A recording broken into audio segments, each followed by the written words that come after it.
हाँ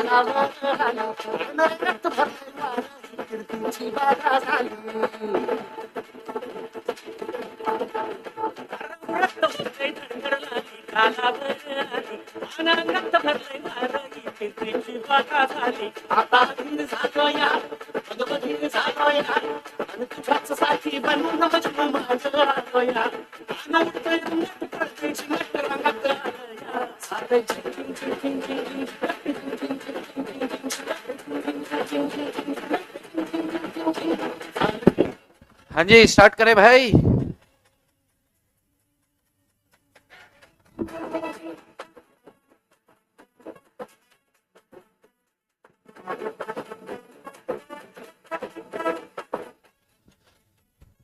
जय श्री कृष्ण। नेहा, ओमकार जी, यशपाल जी।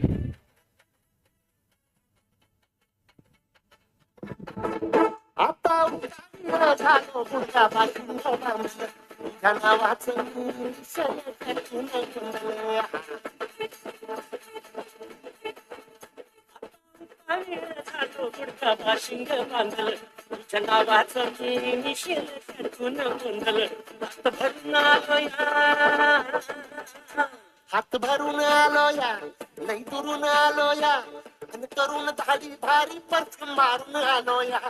अगं समजा स्वरत लई स्वरत रंगत आलो या.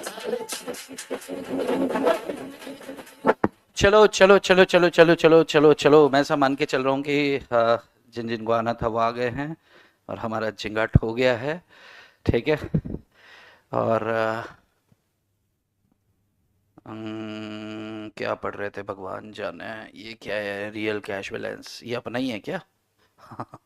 अरे बाप रे, इतनी दुनिया आगे बढ़ गई है। कितना कितना कितना कितना कितना कितना concept of money supply, money market, money money money. ये दुनिया क्या चाहे? Money money. प्यार चाहो तो निकालो मनी, यार चाहो तो निकालो मनी। ना प्यार बिना मनी के मिलेगा, ना यार बिना मनी के मिलेगा। मौसम खूबसूरत है, आपको यार चाहिए, यार का साथ चाहिए। शाम खूबसूरत चाहिए आपको, जाम खड़काने हैं आपको, पार्टी करनी है तो आपको दोस्त चाहिए, दोस्त के लिए पैसा चाहिए। पैसा कहाँ से आएगा? रिजर्व बैंक ऑफ इंडिया से। दारू महंगी हो गई मतलब इन्फ्लेशन हो गया। ठीक है, कैसे हुआ अभी देखते हैं साला। चलो, कैसे हो? जय श्री कृष्णा। सॉन्ग कुछ समझ आया सर? नहीं समझ नहीं आया। बस वो लगता है झिंग झिंग झिंग झिंग झिंग झिंग झिंग हट झिंग झिंग झिंग झिंग झिंग झिंग, बस वो झिंग झिंग झिंग झिंग करते हैं ना, तो ऐसा लगता है कि मतलब कुछ तो सुरूर है इस गाने में। मजा बहुत आता है। समझा है क्या ये? नहीं नहीं नहीं समझा मेरे को। चिंगाट पिंगाट अपने को नहीं समझ। वो समझ आता है, वो परफ्यूम बहुत सारा लगा के और शो मार रहा है, बस वो है। वो आता है मेरे को। कोंबड़ी पलाली टंगड़ी धरून लंगड़ी घलाए लागली, है ना? मतलब एक कोंबड़ी, मतलब मुर्गी भागी थी तो हमने उसको टांग पकड़ के फंसा लिया, ऐसा कुछ है। तुझी चिमनी उड़ा ली फुर्र माझ्या पोपट पे सातला। मतलब तेरी चिड़िया जो उड़ी ना, तो हमारा हमारा मिट्टू फिसल गया। सिट्टी वाजली गाड़ी सुटली, टड़ा टड़ा टड़ा। पवन सिंह का लगाए होते सर। अरे पवन सिंह तो भाई पूछो मत। लगाए लू जब लिपस्टिक, हिलेला आरा डिस्टिक, जिला टॉप लागेला कमरिया, कमरिया ओए होए कमरिया नामे लोपा लोप, लॉलीपॉप लागेलू। सर फिर तो आप ही संडे को जिंगाट होते होंगे? नहीं, सैटरडे इवनिंग को। सैटरडे इवनिंग हमारी जिंगाट होती है, संडे को नहीं यार। संडे को एक्चुअली संडे को काम होता है बहुत। जो बहुत सारे दिन भर के काम होते हैं ना, वो निपटाने होते हैं संडे को। चलो, तो कैसे हो भाई? कैसी तैयारियां चल रही हैं? अपना monetary market, monetary market, money market, रुको मुझे चैप्टर का नाम देख लेने दो। हाँ, मनी मार्केट हमारा चल रहा था और मनी मार्केट की हमारी यूनिट 1 यूनिट 2 हम कंप्लीट कर चुके हैं। यूनिट 3 बहुत छोटी सी यूनिट है, बहुत आसान सी है, टुच्ची पुच्ची सी है। तो ये टुच्ची पुच्ची को अपन ऐसे निपटा देते हैं, खत्म कर देते हैं, साले को शूट कर देते हैं, शिकार कर देते हैं इस टुच्ची पुच्ची यूनिट का। ठीक है, इसका शिकार कर देते हैं तो हमारे 3 चैप्टर्स जो बहुत अच्छे से खत्म हो जाएंगे। एक आपका इंडियन इकोनॉमिक्स है, उसके अंदर सिर्फ यार आपको वो हिस्ट्री है, तो आप उसको ना एक बार गो थ्रू करके देख लेना। हालांकि मैं लूंगा, लेकिन लास्ट में लूंगा, लेकिन जिसको लगता है ना यार कि जल्दी फटाफट खत्म करें, तो you can do by yourself also. तो इफ यू वांट कि आपको जल्दी निपटाना है, तो आप भारतीय जो इकोनॉमिक्स है, इंडियन इकोनॉमी जो है, उसको आप एक बार गो थ्रू कर सकते हो। चलो, तो अब आपकी साइड से मुझे चाहिए एक एक आदेश, और आपका आदेश जो होगा वो सर माथे पर होगा। आपका आदेश ये होगा कि शुरू किया जाए। तो यहाँ पे मैं शुरू कर दूंगा। You just start, you just say start, है ना? आप स्टार्ट बोलेंगे, हम स्टार्ट कर देंगे। चलो, तब तक मैं कुछ खोल कर बैठता हूँ। पेन कहाँ गया यार? ये रहा। ला ला ला ला ला ले, न न न न न ने, न न न न न न न न न न न न न ने, अरे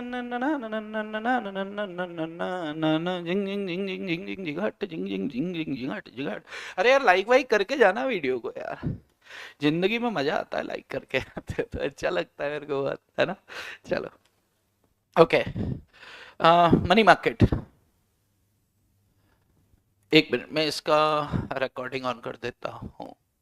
चलो, तो बच्चे लोग बिल्कुल ध्यान से सुनने का है। हमारा मनी मार्केट एक यूनिट है, चैप्टर है, उसमें कुल 3 यूनिट्स है। पहली यूनिट में हमने मनी की डिमांड के ऊपर बात किया था, कुछ थ्योरीज डिस्कस की थी, अलग अलग भाई साहब थे। उसके बाद फिर हमने मनी सप्लाई को लेकर बात की, और जब भी मनी सप्लाई को लेकर बात की जाती है तो रिजर्व बैंक ऑफ इंडिया, और वो बहुत टेक्निकल था। बट मुझे आपका जवाब चाहिए, आप क्वेश्चन सुनते ही आंसर कीजिएगा, है ना? क्योंकि 10 सेकंड का हमारे और आपके बीच में गैप होता है। तो जो सेकंड यूनिट था वो अच्छे से आपको क्लियर हुआ, तो आपको बोलना है यस। आपको क्या बोलना है? Y E S, yes. Unit 2 अच्छे से क्लियर हुआ आपको, क्योंकि वो बहुत टेक्निकल है। सीआरआर, पैसा कितना आएगा जाएगा, कितना रोकेंगे, कितना बांटेंगे, क्रेडिट मनी, ये वो सब आपको सिर्फ Y E S yes type करना है। क्योंकि इस तीनों यूनिट्स के अंदर ना इस चैप्टर से 10 से 12 क्वेश्चन आने वाले हैं। 10 से 12 में मान के चलो कि आधे क्वेश्चन सिर्फ यूनिट 2 से आएंगे, और बाकी के क्वेश्चन यूनिट 1 से आएंगे, और यूनिट 3 से एक दो क्वेश्चन आ गए तो आ गए। लेकिन इसका मतलब ये नहीं कि इसको ठीक से खत्म नहीं करना, कर देना है। क्यों? क्योंकि इंस्टीट्यूट का भरोसा नहीं है, कहीं से भी कुछ भी, कितने भी क्वेश्चन वो दे सकती है। बहुत बढ़िया यार, बहुत बढ़िया। मतलब आप लोग ने किया है, दिल से कर रहे हो, कोई चक्कर नहीं है जी, ऐश करो जी। चलो, अब मनी मार्केट का यूनिट 3, और यूनिट 3 का नाम है मॉनेटरी पॉलिसी है। यस, चलो स्टार्ट करते हैं।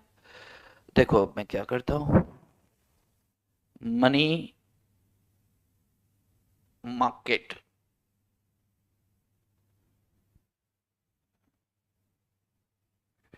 मनी मार्केट के अंदर अब हम जो स्टार्ट करने वाले हैं वो क्या है? Monetary policy. मॉनेटरी पॉलिसीज, अब ध्यान से सुनो। मनी की डिमांड और सप्लाई के ऊपर हमने चर्चा कर ली थी, है ना? और मेरे ख्याल से बहुत अच्छे से की थी हमने। अब ये मॉनेटरी पॉलिसीज, मॉनेटरी पॉलिसीज का मतलब क्या है कि अरे यार, मॉनेटरी पॉलिसी मतलब है कि मनी का इनफ्लो कितना होगा, मनी का आउटफ्लो कितना होगा, कैसे इसको संभाल के रखना है ताकि स्टेबिलिटी मार्केट में आए, ताकि मार्केट में न सिर्फ स्टेबिलिटी आए। स्टेबिलिटी का मतलब समझ रहे हो? ना तो इन्फ्लेशन हो जाए बहुत ज्यादा, चीजें बहुत बहुत बहुत बहुत महंगी हो गई हैं, और ना ही एकदम सड़क पे आ जाएं चीजें। रेसेशन भी ना हो, इन्फ्लेशन भी ना हो, स्टेबिलिटी चलती रहे एक, और दूसरी बात मार्केट का ग्रोथ होता रहे, इकोनॉमिक का ग्रोथ होता रहे। तो अगर ये दो शब्द आप पकड़ लोगे ना कि यार स्टेबिलिटी इन मार्केट लाने के लिए मॉनेटरी पॉलिसीज बनाई जाती है, और दूसरी चीज क्या है आपका? इकोनॉमी की ग्रोथ के लिए, ग्रोथ भी हो और इन्फ्लेशन भी ना हो। यूनिट 2 जब हमने स्टार्ट किया था ना, तो शायद मैंने आपको बताया था कि आरबीआई पैसा अगर बाजार में छोड़ देगा तो पैसा बाजार में बहुत सारा हो जाएगा, तो लोगों के पास, यानी कि वो बैंक को दे देगा, फिर बैंक क्या करेगा? बहुत ज्यादा लोन बांटेगा, बहुत ज्यादा लोन बांटेगा तो लोगों के पास बहुत सारा पैसा हो जाएगा, बहुत सारा पैसा हो जाएगा तो बहुत सारी चीजें खरीदने के लिए जाएंगे, डिमांड बढ़ेगा, डिमांड बढ़ेगा तो क्या होगा? बस एक ही चीज के पीछे 50 लोग खड़े हो जाएंगे तो प्राइस बढ़ेगा, यानी कि इन्फ्लेशन होगा। ग्रोथ हो रही है इकोनॉमी की, लेकिन साथ में इन्फ्लेशन लेकर आ रही है। तो इन दोनों के बीच में कोऑर्डिनेशन को बैठाना, सामंजस्य को बैठाना, यही काम, ये पॉलिसी इस तरीके से निर्धारित की जाए तो जाहिर सी बात है कौन तय करता है? ये रिजर्व बैंक ऑफ इंडिया। चलो जी शुरू करते हैं। श्री गणेश करते हैं। गणपति बप्पा, गणपति बप्पा मोरिया। चलो छोटी छोटी कुछ बातें लिख लेते, खत्म हो जाएगा। Monetary policy is framed by, कौन फ्रेम करता है जी? Framed by central bank. Central bank अपन किसको बोलते हैं? सेंट्रल बैंक बन चुका है reserve bank of India.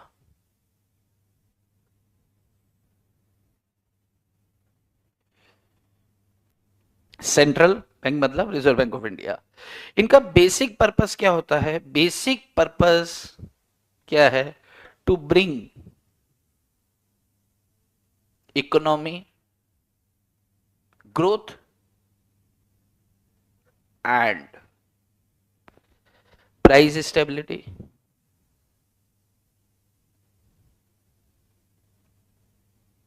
Good evening Komal. Price stability ये कंट्रोल करता है इन्फ्लेशन को एंड ओवरकम करता है रिसेशन को।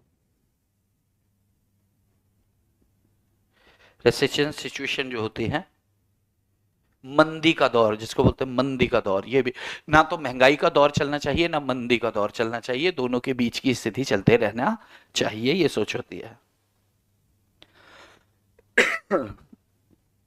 आरबीआई, आरबीआई क्या करता है? RBI uses monetary policy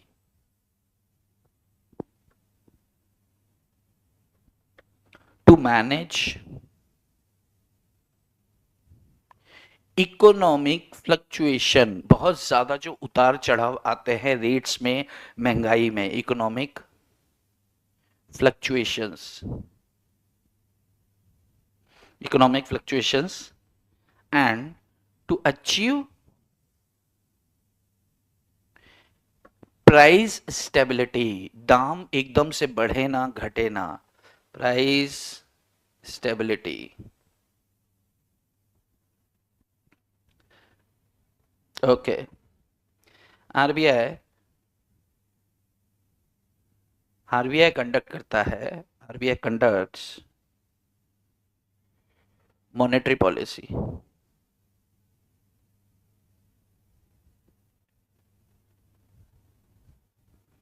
by adjusting, अभी मैं इसको बताता हूं, ये वाली लाइन इंपॉर्टेंट है, by adjusting the supply of money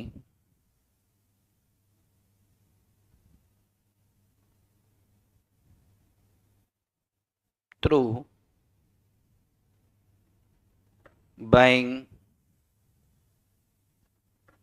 and selling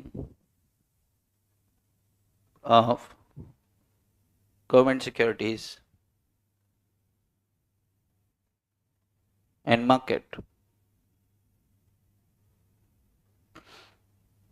देखो ध्यान से, साथ साथ लिखते भी जाना, साथ साथ सुनते भी जाना, बहुत आसान सी बात है। आसान सी बात बस इतनी सी है, इस पूरा यूनिट ये एक बात कह रहा है, पूरा यूनिट सिर्फ एक बात कह रहा है। आरबीआई मॉनेटरी पॉलिसी आप बना रहे हो? हाँ बना रहे हैं। तो आप बस ये, आपका उद्देश्य क्या है कि साहब हमारा सिर्फ ये दो उद्देश्य है। पहला उद्देश्य, बेसिक ऑब्जेक्ट बता रहा हूं मैं, वैसे 3 4 5 6 आपको मॉड्यूल में दिए रहेंगे, वो अपन बात भी करेंगे अभी, लेकिन बेसिक ऑब्जेक्ट क्या है कि प्राइस में स्टेबिलिटी लाना। प्राइस में स्टेबिलिटी लाने का अर्थ क्या हुआ कि इन्फ्लेशन और रिसेशन की इश्यूज को संभाले, कंट्रोल करे। दूसरा, इकोनॉमिक ग्रोथ होती रहे, ऑर्गेनाइजेशन ग्रोथ भी हो, लेकिन अपन बात किए थे शायद एक बार कि ग्रोथ बहुत ज्यादा होती जाएगी तो साथ में महंगाई भी बहुत ज्यादा बढ़ती जाएगी, ऐसा ना हो। महंगाई का एक फिक्स एक लिमिट होना चाहिए, उसके ऊपर टॉलरेट नहीं होना चाहिए। टॉलरेट मतलब है कि उसके ऊपर, टॉलरेट को हिंदी में क्या बोलते हैं? बर्दाश्त। उसके ऊपर बर्दाश्त नहीं की जाएगी, वरना लोगों में हा हा कार मच जाएगा। Yes, okay. तो RBI conduct monetary policy, RBI monetary policy इस तरीके से कंडक्ट करता है by adjusting supply of money, supply of money को एडजस्ट करके थ्रू बाइंग और selling of government securities in market. देखो, अगर मान लो कि मार्केट में स्थिति चल रही है इन्फ्लेशन की, इन्फ्लेशन बहुत ज्यादा है, तो आरबीआई क्या करेगा, मनी सप्लाई को एडजस्ट करेगा, यानी कि मनी सप्लाई को गिरा देगा। मनी सप्लाई कम कैसे होगी बाजार में, मनी सप्लाई कम कैसे होगी, आरबीआई क्या करेगा, गवर्नमेंट सिक्योरिटीज को सेल करेगा। बाजार में सरकारी प्रतिभूतियां जो गवर्नमेंट सिक्योरिटीज को बेचा जाएगा, तो बाजार क्या करेगा, इन्वेस्टमेंट, मतलब वो पैसा उठा के आरबीआई को दे देगा। जब वो पैसा उठा के इन्वेस्टमेंट कर देगा, अब लोगों के पास पैसा कम बचा। ध्यान से समझना, ध्यान से समझना। मेरे पास 1 लाख रुपया है, थोड़ा सा कोशिश करना समझने की, समझ आ जाए तो अच्छी बात है, नहीं आता है तो तैयार करना है। और नहीं आया ऐसा नहीं होता यार, ऐसा नहीं होता, ध्यान से सुनोगे आएगा। मेरे पास 1 लाख रुपया है, मैंने अगर 1 लाख रुपए में से 30,000 रुपए मैंने सेविंग किया, 70,000 रुपए मैंने खर्च किया। मैंने खर्च किस में किया, रोटी पानी कपड़ा इसमें किया, तो वो पैसा बाजार में घूम रहा है। अब जो 30,000 है वो मैंने मान लो कि किसी कंपनी में इन्वेस्ट किया, तो कंपनी उस पैसे को आगे सर्कुलेट करेगी, या बैंक में डिपॉजिट किया तो बैंक उस पैसे को आगे क्या करेगा, कर्ज दे देगा। यानी कि क्या होगा कि मेरा वो 30,000 कर्ज के रूप में बाजार में घूम रहा है, यानी कि मनी सप्लाई मार्केट में अभी भी बनी हुई है। लेकिन अगर मान लो कि रिजर्व बैंक ऑफ इंडिया बहुत शानी है, उसने क्या किया कि यार इन्वेस्टमेंट करो गवर्नमेंट सिक्योरिटीज में, और 6-7% नहीं 10% इंटरेस्ट मिलेगा आपको। मैंने 30,000 जो बैंक में डालने थे, डिपॉजिट करना था, जिससे वो लोन के रूप में पैसे को घुमाता, मैंने वो पैसा गवर्नमेंट सिक्योरिटीज में इन्वेस्ट कर दिया, यानी कि सरकारी सिक्योरिटीज में इन्वेस्टमेंट किया, यानी कि पैसा गया सरकार के पास, सरकार ने पैसा रोक लिया। क्या वो पैसा लोन के तौर पे बाहर है, नहीं नहीं नहीं, यानी कि वो 30,000 बाजार में घूमने से रुक गया। क्यों, क्योंकि आरबीआई ने सिक्योरिटीज, गवर्नमेंट सिक्योरिटीज बेच दी। गवर्नमेंट सिक्योरिटीज खरीद बेच का काम रिजर्व बैंक ऑफ इंडिया करता है। आप समझो बात को, बाजार से वो 30,000 रुपए, जो मेरा 30,000 था, मेरे जैसे गरीब लोगों का 30,000 था, वो 30,000 हम बैंक डिपॉजिट करते, तो आरबीआई ने बोला कि तुम उधर डिपॉजिट कर रहे हो, इससे अच्छा हमारे पास जो डिपॉजिट कितना दे रहा है, 4%, हम दे रहे हैं 9%, जिंदगी का मजा लो। आरबीआई कह रहा है ले ले ले ले ले ले ले ले ले ले ले ले ले ले ले ले ले, जिंदगी का जम के मजा ले, ता ता ता ता ता ता ता ता। यस, ठीक है। तो हमको बात समझ में आ गई कि यार उधर 9% मिल रहा है, तो अपन क्या करेंगे कि वो डिपॉजिट, पैसा डिपॉजिट नहीं करेंगे, अपन क्या करेंगे, गवर्नमेंट सिक्योरिटीज में इन्वेस्टमेंट कर देंगे। हमारे पास 9% साल भर में घूम के आएगा पैसा, लेकिन हमारे पास आएगा। अगर हम बैंक में डिपॉजिट करते तो बैंक उस पैसे को लोन के तौर पे घुमा देता, यानी कि बाजार में वो पैसे का सप्लाई बना रहता। लेकिन आरबीआई ने दिमाग लगा के सप्लाई रोका कि नहीं? कितने लोग को समझ में आ रही है बात? अगर मनी का सप्लाई बाजार में रुकेगा तो जाहिर सी बात है बाजार में पैसा कम होगा। जब बाजार में पैसा कम होगा तो यार लोगों की परचेजिंग पावर टूटेगी। परचेजिंग पावर टूटेगी मतलब क्या कि यार जहां जरूरत है वहीं खर्च करेंगे। बहुत ज्यादा पैसा होता है तो जिधर मर्जी। अब जहां जरूरत है वहीं खर्च करेंगे, इसका मतलब जो बेचने वाले हैं वो तो बेचारे सुबह से शाम तक मक्खी मार रहे कि सुबह से कस्टमर नहीं आया।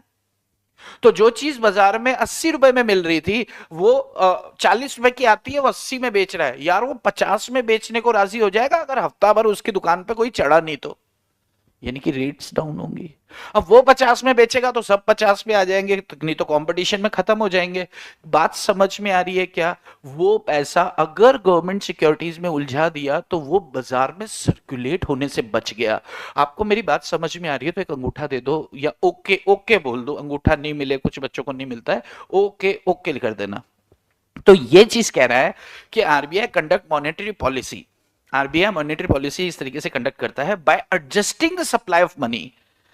सप्लाई ऑफ मनी को एडजस्ट करके, कैसे एडजस्ट करता है?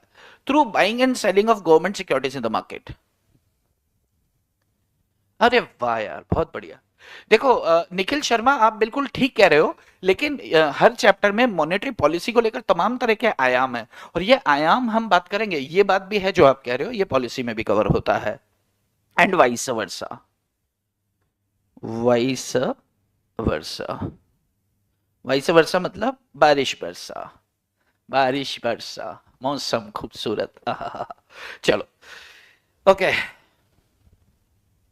अच्छा, अगर मान लो कि रिसेशन का टाइम हो गया है, इन्फ्लेशन नहीं है, तो मनी सप्लाई बढ़ा दी जाएगी, बाजार में बहुत सारा पैसा फेंक दिया जाएगा। जब बाजार में बहुत तरह से मंदी आ रही है, धंधे बंद हुए जा रहे हैं, अरे पैसा फेंको रे बाजार में, फेंकेंगे कैसे? आरबीआई क्या करेगा? खरीदेगा गवर्नमेंट सिक्योरिटीज, गवर्नमेंट सिक्योरिटी खरीदेगा पब्लिक से, तो पब्लिक जब बेचेगी तो पब्लिक के पास पैसा आएगा, जब पब्लिक के पास पैसा आएगा तो फिर पब्लिक पैसा उठा के बैंक में डालेगी और बैंक क्रेडिट मनी क्रिएट करके पैसा बाजार में फेंक देगा। तो ये नौटंकी चालू हो जाएगी इनकी, इस तरीके से पॉलिसी करते हैं। ठीक है, अब ये चैप्टर के अंदर ना आपकी जो फ्रेमवर्क देके रखा है, द मॉनेटरी पॉलिसी फ्रेमवर्क, ये चैप्टर के अंदर द मॉनेटरी पॉलिसी फ्रेमवर्क, इस फ्रेमवर्क में 3 प्रमुख बातें आपको बता के रखी हैं। क्या क्या चीजें कवर करी हैं इसने? Number 1, objectives of monetary policy. इस पूरे चैप्टर में 3 टॉपिक्स के ऊपर डिस्कशन करना है, वो 3 टॉपिक्स इस फ्रेमवर्क में है। नंबर 1 ऑब्जेक्टिव्स, यानी कि आपके उद्देश्य क्या है मॉनेटरी पॉलिसी ड्राफ्ट करने के पीछे, ऑब्जेक्टिव्स ऑफ मॉनेटरी पॉलिसी।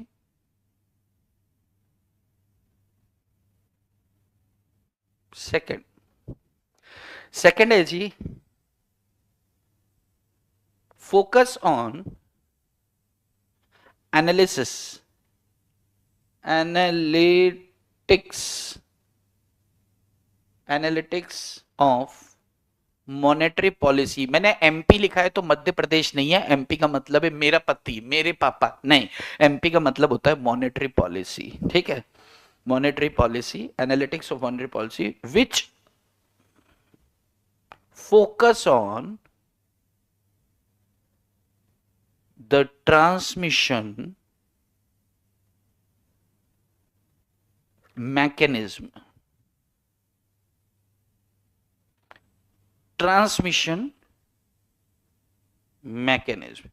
पहला क्या है? ऑब्जेक्टिव्स, दूसरा ट्रांसमिशन मैकेनिज्म, और तीसरी बात करें, तीसरी बात यहां कर देते हैं, जिंग जिंग जिंग जिंग जिंग जिंग जिंगाट। तीसरा है जी operating procedures, OPERATING, operating procedures, PROCEDURES, brackets में लिख लें अपन टूल्स। तो ये कुछ टूल्स हैं, कुछ ऑपरेटिंग प्रोसीजर्स हैं, इसके ऊपर अपन ने यहां पर इसमें बात करनी है, ये चैप्टर खत्म हो जाएगा। तो सबसे पहले हम क्या करते हैं, अच्छा ट्रांसमिशन मैकेनिज्म क्या है कि मॉनेटरी पॉलिसी को हम कैसे चेंज करें, मतलब कैसे चेंज करें कि इकोनॉमी में स्टेबिलिटी ले आए।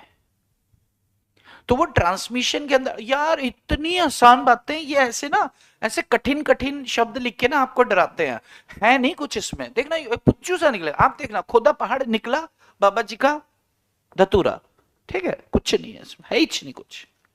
देखो स्टार्ट करते हैं, कुछ ऑब्जेक्टिव्स हैं, ऑब्जेक्टिव्स आप चाहें तो साथ साथ लिख ले, if you want, if you don't want तो भी लिखो, लिखना है मतलब ऑप्शन नहीं है आपके पास। ऑब्जेक्टिव्स साथ साथ लिखो, वन शॉट खत्म, खटाखट खत्म, खटाखट फटाफट खत्म। Number 1 maintenance of eco growth, economic growth, maintenance of economic growth. क्या उद्देश्य है मॉनेटरी पॉलिसी बनाने का कि भाई साहब इकोनॉमी की ग्रोथ बरकरार रहे, बनी रहे, किसी तरह का अचानक से कोई डाउनफॉल ना आए, ये उद्देश्य है, ये ऑब्जेक्टिव है पहला कि आप क्यों मॉनेटरी पॉलिसी बनाते हो। Second, ensuring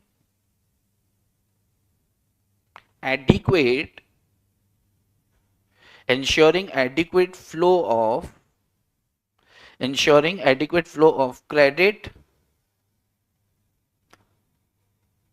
to the production या प्रोडक्टिव सेक्टर्स। ध्यान से सुनना,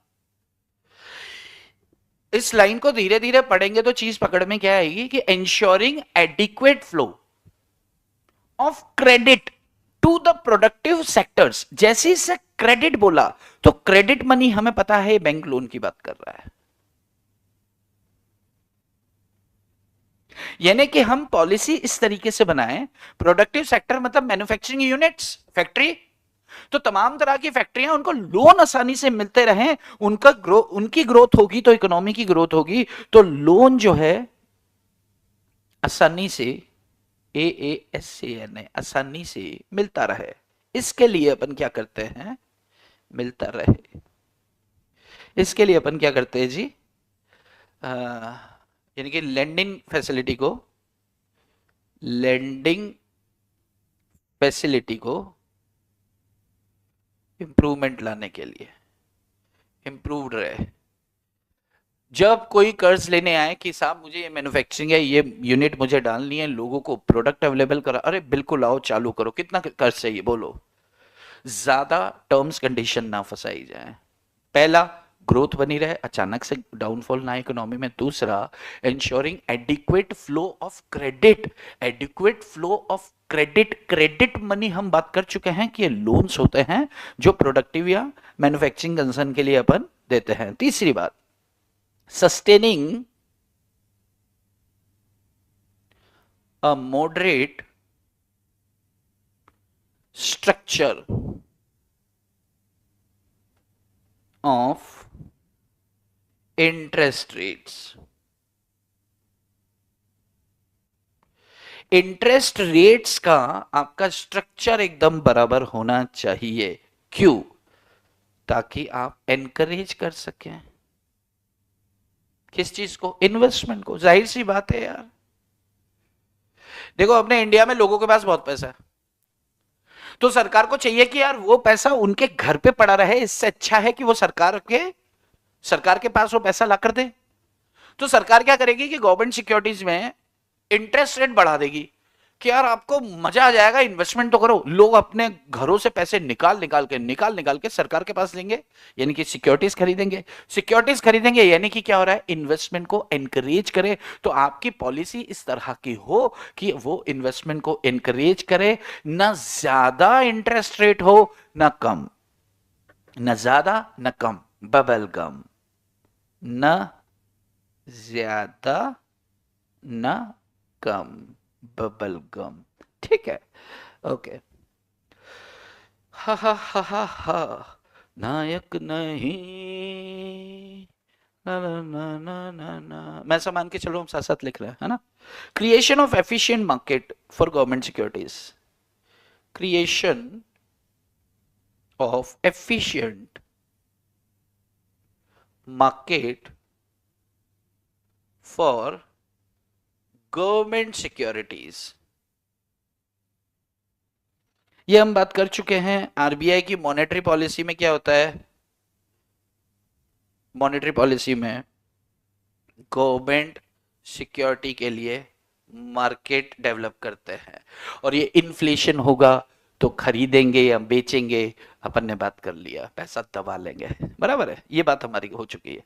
नेक्स्ट देख लो एक और, डेट मैनेजमेंट, यानी कि कर्ज को मैनेज करके रखो, and price stability, and price stability, इसको क्या बोलते हैं अपन, इन्फ्लेशन कंट्रोल में रहे।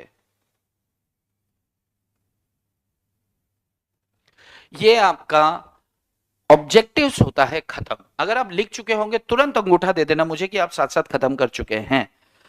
आपके इस यूनिट के अंदर इसके मॉनेटरी पॉलिसी फ्रेमवर्क में आपको 3 चीजें दी है। 3 चीजों में सबसे पहली चीज होते हैं ऑब्जेक्टिव्स, और ऑब्जेक्टिव्स है ये 5-6 जो है हमारा बेसिक डिस्कशन जो होता है ना, जैसे चैप्टर स्टार्ट करते हो थोड़ा सा टाइम पास, उस थोड़े से टाइम पास में ना ये सारा खत्म हो चुका। और मेरे ख्याल से 5-6 पॉइंट्स है, 5-6 पॉइंट्स के ऊपर अपन ने एक एक जब लिखते गए और समझते गए तो ये हमारे ऑब्जेक्टिव्स होते हैं खत्म। फ्रेमवर्क में 3 बातें हैं। नंबर 1 ऑब्जेक्टिव्स, दूसरा है ट्रांसमिशन या ट्रांसमिशन मैकेनिज्म का analysis. Very good very good very good. अब सेकंड फ्रेमवर्क में सेकंड चीज ट्रांसमिशन मैकेनिज्म, वो खत्म करेंगे, उसके बाद आखिरी चीज रह जाएगी और यूनिट खत्म हो जाएगा। ट्रांसमिशन, लिखो ट्रांसमिशन मैकेनिज्म, ट्रांसमिशन मैकेनिज्म, इसमें लिख लो transmission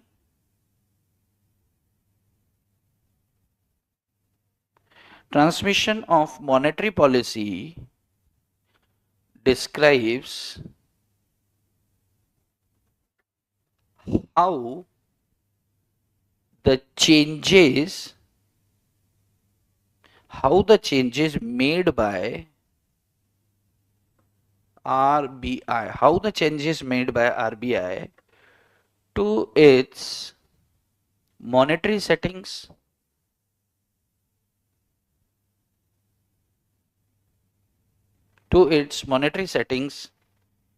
flow through economic activity and inflation.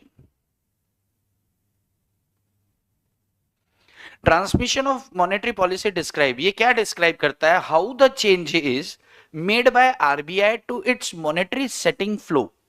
ये आरबीआई किस तरीके से अपनी मॉनेटरी सेटिंग यानी कि पैसे के फ्लो को कंट्रोल करता है, जिससे इकोनॉमिक एक्टिविटी और इन्फ्लेशन के पर क्या असर पड़ता है या कैसे उसको कंट्रोल करता है, कैसे संभल के चलता है। तो कुछ ट्रांसमिशन मैकेनिज्म है, वो मैकेनिज्म के अंदर सबसे पहला, अच्छा यहां पर इसने बोला है कि it is done in 2 stages, right? एक सेकंड, ओके 2 स्टेजेस या 2 स्टेप्स, 2 स्टेजेस बताई हैं और ये एक्चुअल में 2 ही स्टेज में पूरा ये चलेगा, ये 2 स्टेप्स बताए हैं। अच्छा जैसे ही मैंने लिखा ना 2 स्टेजेस 2 स्टेप्स, अंदर से आवाज आती है तेरी इसमें क्या निकलेगा? ओ भाई कुछ नहीं निकलेगा, कुछ नहीं निकलेगा। घर में एक बच्चा होता है ना, बच्चे का नाम होता है बंटी, तो ऐसे चद्दर ना पूरी ऐसे ओढ़ के घूम रहा होता है, आपको लगता है कौन आ गया कौन आ गया, वो चद्दर निकाल के कहते हैं मैं बंटी, आप घुमा के झापड़ मारते हो मैं तू था, हमें ऐसे डराया हुआ था। ये यही हाल है यहाँ पे, बंटी है इसके अंदर, है ना, घबराने का नहीं है, बंटी है साला, अंदर से बुद्धू बना रहा है अपन को ना, है नहीं कुछ इसमें दमखम, एवं ही डरा के रखा हुआ है। 2 स्टेजेस हैं, 2 पॉइंट से, पहला है changes to monetary policy affect interest rates in the economy. Second, changes to interest rate affect economic activity and inflation.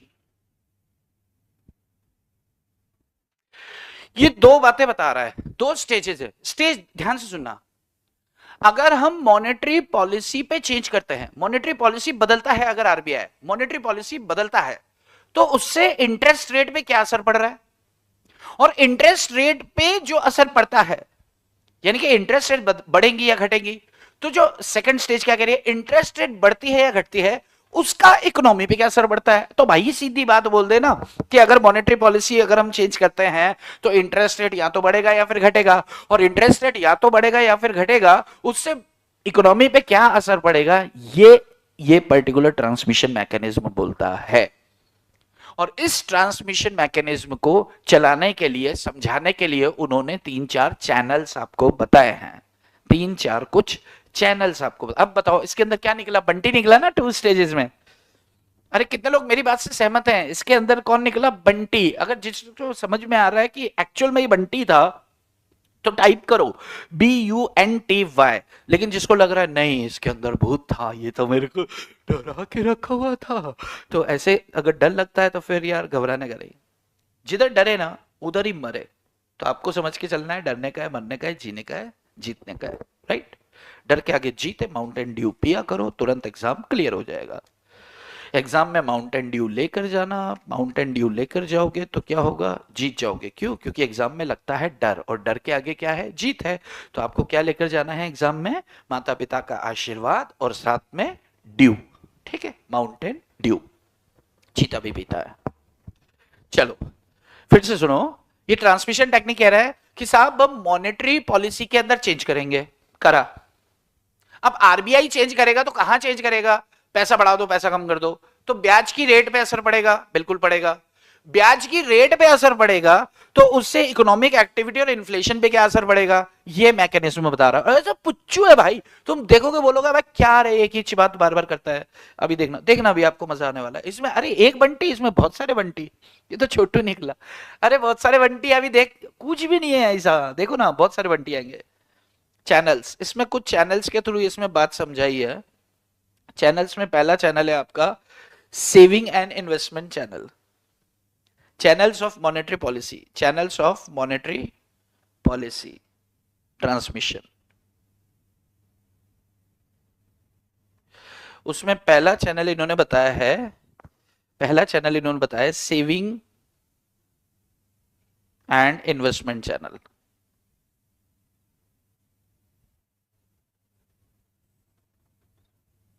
Saving and investment channel.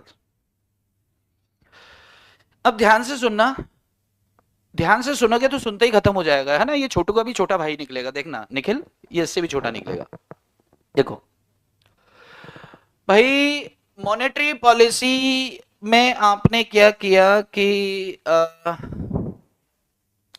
Interest rate bank deposits पे, ध्यान से सुनना, बैंक डिपॉजिट्स पर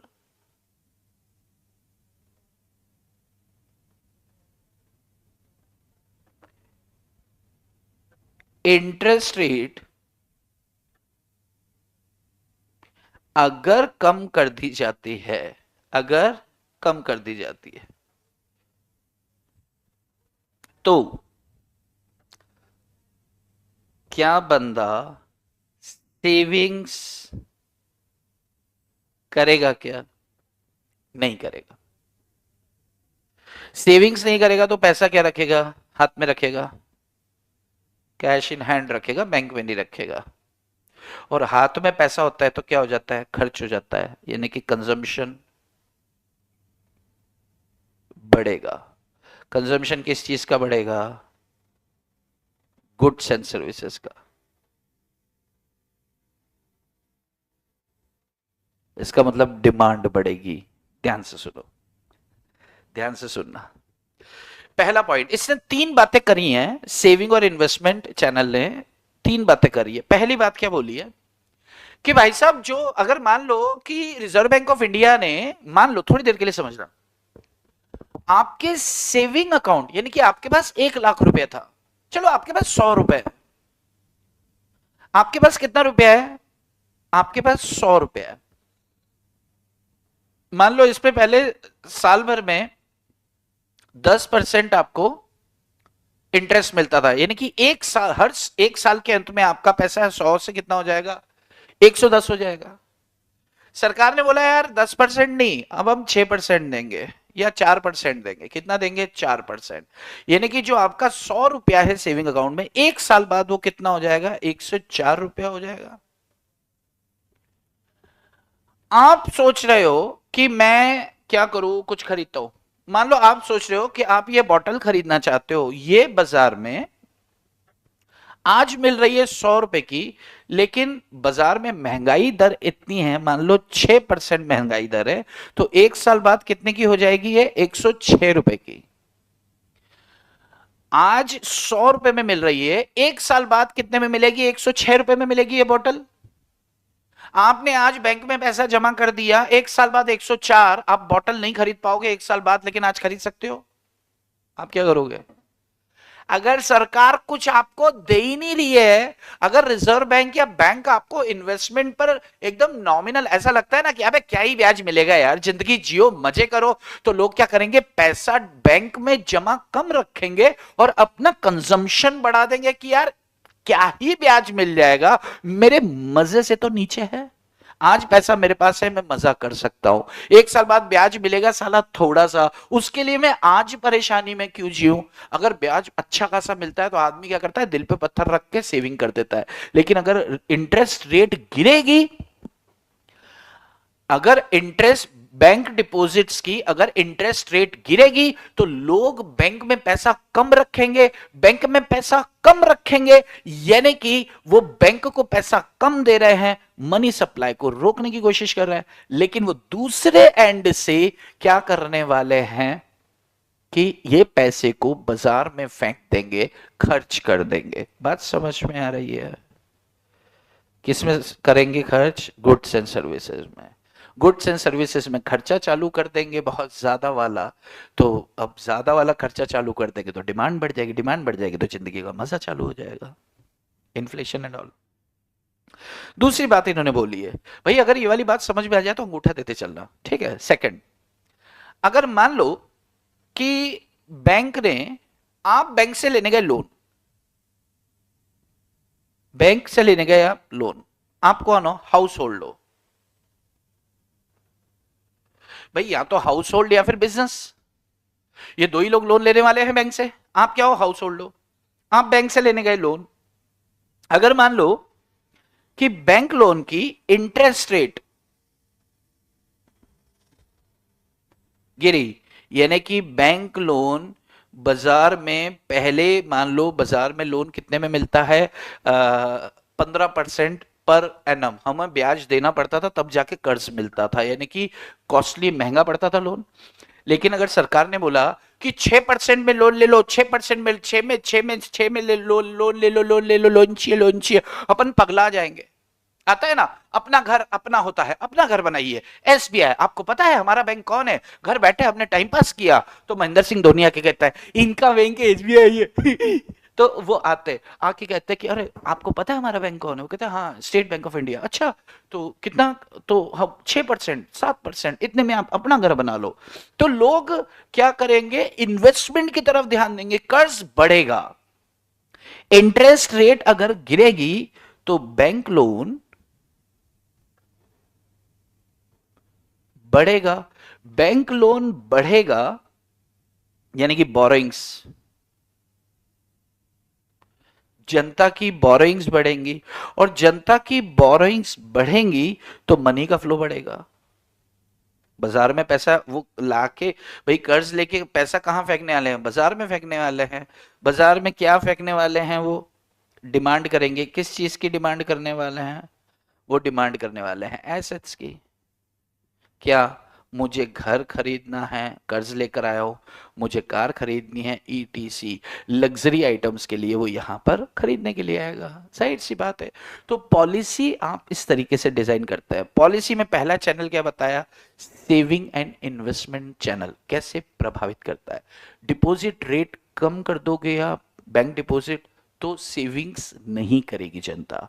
bank से loan अगर bank loan पर interest rate सस्ता हो जाएगा तो फिर ये क्या करेंगे, बैंक लोन बहुत सारी पब्लिक लेगी, मार्केट में पैसा आएगा तो संपत्तियां बिकेंगी, यानी कि अगेन ये संपत्तियों की रेटें ज्यादा हो जाएंगी, बट इससे भी मतलब नहीं है। तीसरी बात,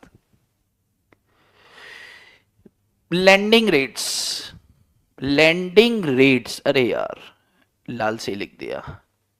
लैंडिंग रेट्स अगर गिर जाती हैं, लैंडिंग रेट्स अगर कर दी जाती हैं कम, लैंडिंग रेट्स का मतलब क्या है? यहां पर बिजनेस को लोन को लेकर है। अरे लोन का इंटरेस्ट रेट हम लोग के लिए अलग होगा। हम लोग कौन है? हम गाड़ी खरीदने के लिए लोन ले रहे हैं, हम हाउस होल्ड है ना, पैसे से कोई संपत्ति खरीद रहे हैं। लेकिन बिजनेस उस पैसे से बिजनेस चलाता है, एसेट खरीदता है, लेकिन बिजनेस करने के लिए मशीनरी खरीद रहा है, जमीन खरीद रहा है, क्यों? धंधा करने के लिए। तो अगर उसकी लैंडिंग रेट कम हो जाए तो नए नए प्रोजेक्ट, बिजनेस लोड कर वो बढ़ जाएगा तो बिजनेस लोन्स बढ़ जाएंगे, बिजनेस लोन्स बढ़ जाएंगे तो नए नए प्रोजेक्ट्स मार्केट में आएंगे। नए नए बिजनेस प्रोजेक्ट्स मार्केट में आएंगे, नए नए प्रोजेक्ट्स मार्केट में आएंगे तो क्या होगा, तो flow flow of money in market होगा। इस तरीके से क्या करता है ये, मनी सप्लाई को, अच्छा ये पैसे से ये लोग क्या करते हैं, इक्विपमेंट खरीदेंगे या फैक्ट्री बनाएंगे या रॉ मटेरियल खरीदेंगे या सैलरियां बांटेंगे, कुछ भी करेंगे बाजार में, तो ये पैसे का फ्लो तो निकाल के दे रहे हैं मार्केट के अंदर, सैलरीज। ठीक है, तो ये आपका खत्म होता है तीनों पॉइंट्स। समझ में आता है, ओके ओके टाइप करो। फिर हम आते हैं कैश फ्लो चैनल पर। अच्छा, आपको जैसे लगे कि भाई अरे यार बहुत हो गया यार, छोड़ते हैं अभी, आप जैसे बोलोगे छोड़ देंगे, लेकिन अगर आधा घंटा और अपन बैठेंगे, मुश्किल से भी हुआ भी नहीं, 30-40 मिनट तो हुए हैं कुल, तो आधा पौन घंटा और बैठेंगे, ये चैप्टर खत्म हो जाएगा, खत्म कर देते हैं, है ना। कितने लोग चाहते हैं खत्म कर दें, खत्म कर दे, कितने लोग चाहते हैं। चलो, next is cash flow channel. First channel is over, second is cash flow channel.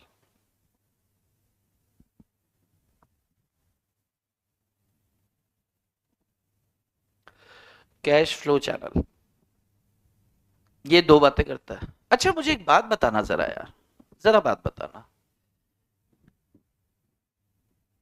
खत्म कर दो सर, ओके, ये सर फुल एंड फाइनल कर देते साले को, है ना।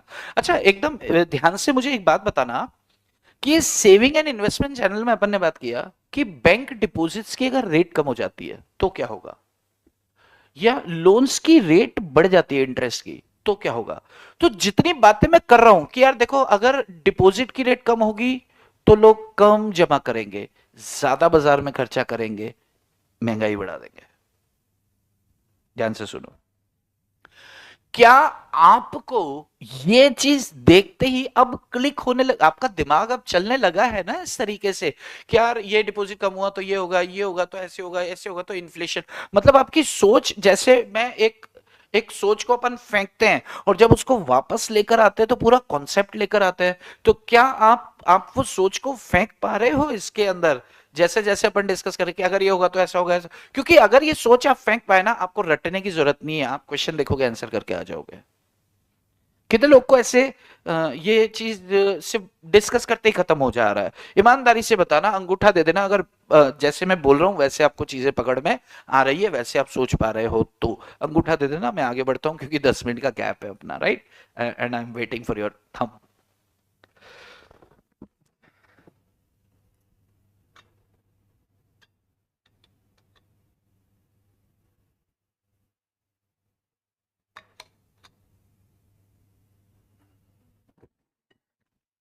ओके गुड निखिल, देखो अब आता है cash flow, cash flow channel. Cash flow channel क्या कह रहा है कि जैसे भाई आपने मॉनेटरी पॉलिसी में चेंज किया, चेंज करने से इसका इम्पैक्ट किस पे पड़ा, इंटरेस्ट पे पड़ा, और अब इंटरेस्ट रेट में चेंज हुआ तो उसका कैश फ्लो पर क्या इम्पैक्ट पड़ेगा, ये देख लो। ठीक है जी, अरे वाह बहुत बढ़िया साक्षी सर, पूरी पिक्चर बन जाती है, अरे यार तो तुम हीरो लोग हो। कुणाल केदारी एक बदमाश है, ये केदारी, लेकिन पढ़ता अच्छा है तो इसको मैं डांटता नहीं हूं, लेकिन है बहुत बदमाशी है, बट ठीक है मेहनत कर रहा है तो माफी है। ये जब इंटर में आएगा ना इसको देखना, फिर तब बताऊंगा इसको, फिर एग्जाम टाइम पे बस इसको छोड़ेंगे, फिर पूरा साल मैं राज करूंगा, अभी इसका एग्जाम है तो मैं कुछ कहता नहीं हूँ, है बदमाश, पर ठीक है पढ़ता है तो। इसमें फर्स्ट पॉइंट लिखो, reduction in lending rate,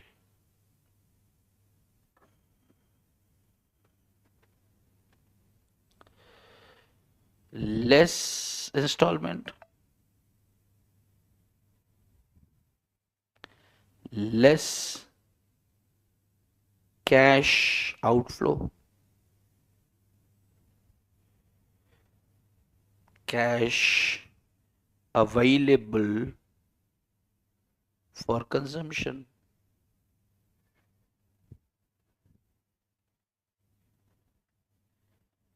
and vice versa. Number one. Number second, reduction in interest rate deposit. ये दो बातें ध्यान से सुनना। अच्छा, इससे होना क्या है? इससे आपका इनकम कम होगा, तो कैश कैश कैश कर दिया मैंने, कैश होता है, कैश इनफ्लो कम होगा, तो कंजम्पशन भी कम होगा। अच्छा, आप साथ साथ लिखते जाएं और सुनते जाएं। छोटी सी बात है, कैश फ्लो पर असर बता रहा है। कह रहे हैं कि भाई साहब, अगर आपकी लेंडिंग रेट यानी कि बैंक लोन बांट रहा है और उस लोन पर अगर बैंक ब्याज ज्यादा लेता है, तो ज्यादा ब्याज होगा तो ज्यादा बड़ी इंस्टॉलमेंट बनेगी, ज्यादा बड़ी। मेरे पास 1 लाख रुपया है और आप 15,000 की इंस्टॉलमेंट बना रहे हो, अगर 10% है, अगर सोचो 15% है इंटरेस्ट रेट, तो शायद 10 की जगह 13,000 रुपए की इंस्टॉलमेंट, यानी कि 3,000 एक्स्ट्रा जाएगी इंस्टॉलमेंट, तो 3,000 रुपए मेरे पास कम रहेंगे बाजार में पैसा खर्च करने के लिए। ऑन दी अदर हैंड, अगर बैंक की लेंडिंग रेट्स कम होती हैं, यानी कि लोन जो बैंक बांट रही है उस पे ब्याज कम ले रही है, तो इंस्टॉलमेंट कम बनेगी, हमारी जेब से कम पैसा बैंक को जाएगा और ज्यादा पैसा हमारे पास कंजम्पशन के लिए बचेगा, एंड वाइस वर्सा। ये बात बोल रहा है पहला पॉइंट, कि भाई साहब इंटरेस्ट रेट पे अगर लेंडिंग रेट, कर्ज देने की रेट बढ़ रही है, तो कैश फ्लो ज्यादा बैंक उठा के ले जाएगा, लेकिन रिडक्शन इन लेंडिंग रेट है। बहुत तेज बारिश आ रही है शायद बाहर, बड़ा नाम है मोहल्ले में सर उसका, सर पूरी पिक्चर, अरे वाह। देखो, reduction in money lending rate है तो लेस इंस्टॉलमेंट, इंस्टॉलमेंट छोटी होगी, कैश आउटफ्लो कम होगा, कैश अवेलेबल फॉर कंजम्पशन ज्यादा होगा। एक दूसरी बात, reduction in interest rate deposit. अगर मान लो कि एफडी पर पहले 1 लाख रुपया था मेरे पास, मैंने एफडी करा रखा था और एफडी पर पहले मैं लेता था 9% इंटरेस्ट, यानी कि मेरी इनकम कितनी होती थी? 9,000 रुपए साल की। लेकिन अब ये रिड्यूस हो गई है 5% पे, यानी कि अब मेरी इनकम कितनी होगी? 5,000 रुपए। तो 9,000 से गिरकर 5,000 की मेरी इनकम हो गई है, तो इनकम मेरी आज की डेट में कितनी है? 5,000। पहले मैं 9,000 रुपए उठा के बाजार में कंजम्पशन के लिए खर्च कर सकता था, आज मेरे पास कैश का इनफ्लो कम है। तो रिडक्शन इन इंटरेस्ट रेट, अगर इंटरेस्ट रेट डिपॉजिट पे कम होगा तो इनकम गिरेगी, इनकम गिरेगा तो कैश फ्लो कम, कैश फ्लो मेरे पास पैसा कम आएगा तो पैसा कम खर्च होगा, कम खर्च होगा मतलब मेरी डिमांड कम होगी, मेरी डिमांड कम होगी तो मंदी का दौर आ सकता है। तो आरबीआई को नौटंकी करनी पड़ेगी इधर से। यार आरबीआई परेशान हो जाता है कि थोड़ा हाथ टाइट करता है तो मंदी आ जाती है, खींच के फेंकता है तो फिर इन्फ्लेशन हो जाता है, साला करे तो करे क्या, जाए तो जाए कहां। चलो, तो this is what cash flow channel. Number 3, asset prices and wealth.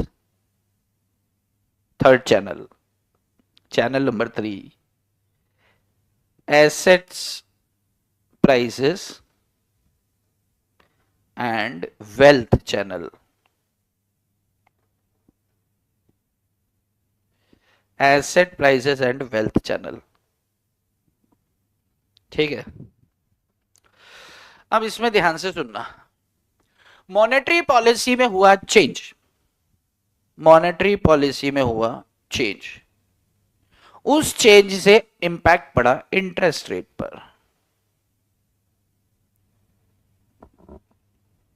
अब मान लो कि इंटरेस्ट रेट जो है, ये मान लो मनी लेंडिंग रेट है, यानी कि क्रेडिट मनी का, क्रेडिट मतलब बैंक से हमने लोन लिया, अगर ये इंटरेस्ट रेट गिर जाता है, ध्यान से समझना, अगर ये इंटरेस्ट रेट क्या होता है, अगर ये इंटरेस्ट रेट क्या होता है?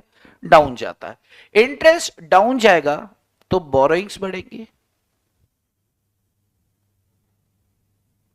यानी कि अगर हमको सस्ता लोन मिल रहा है तो हम लोन ज्यादा लेंगे, लोन ज्यादा लेंगे तो करेंगे क्या, संपत्ति खरीदेंगे, घर खरीदेंगे, घर परचेज करेंगे, यानी कि एसेट के लिए डिमांड बढ़ेगी, जमीन खरीदेंगे, डिमांड फॉर एसेट्स, जमीन खरीदेंगे, जमीन के लिए डिमांड जो है आपकी, घर या एसेट्स के लिए हमारी डिमांड बढ़ जाएगी। ठीक है, डिमांड बढ़ने से क्या होगा, प्राइस बढ़ेगी, प्राइस इंक्रीज होगी एसेट्स की। भाई जो घर 10-12 लाख, भाई मान लो लोगों के पास पैसा ही नहीं है तो 12 लाख का घर भी 9 लाख में बिकता है, लेकिन लोगों के पास पैसा है तो 12 लाख का, 13 लाख, 13 लाख का, 15 लाख, 25 लाख, 4 लोग खड़े हो गए, मेरे को दे दे यार 25 में, तो 4 लोग खड़े हो गए, प्राइस बढ़ रहा है संपत्ति का, यानी कि क्या हो रहा है आपका, वेल्थ क्रिएशन हो रहा है, वेल्थ क्रिएशन हो रहा है। एक सेकंड यार, मैं मम्मी का फोन आ रहा है।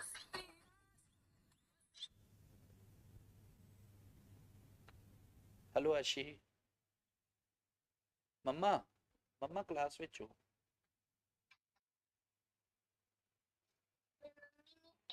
हाँ तो मम्मी नहीं है बेटा, मम्मा ਨੂੰ बोल दे कि मैं ना क्लास ਵਿੱਚ हूँ, मैं थोड़ी देर से फ्री होके लगा।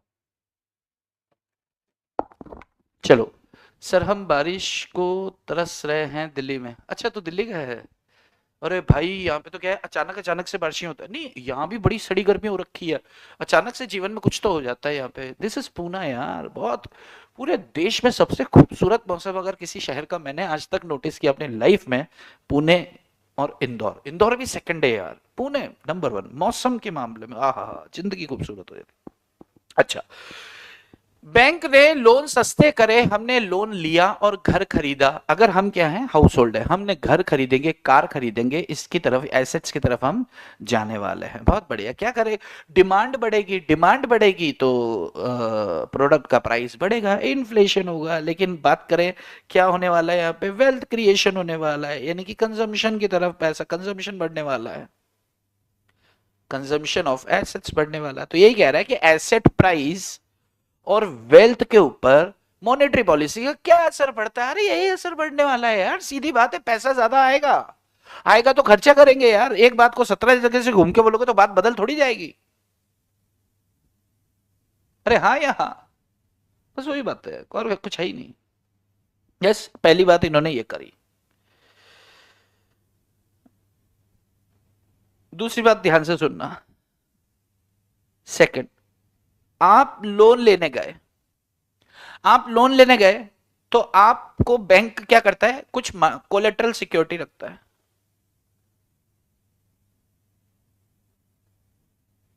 कोलेटरल सिक्योरिटी क्या होता है, मोर्गेज।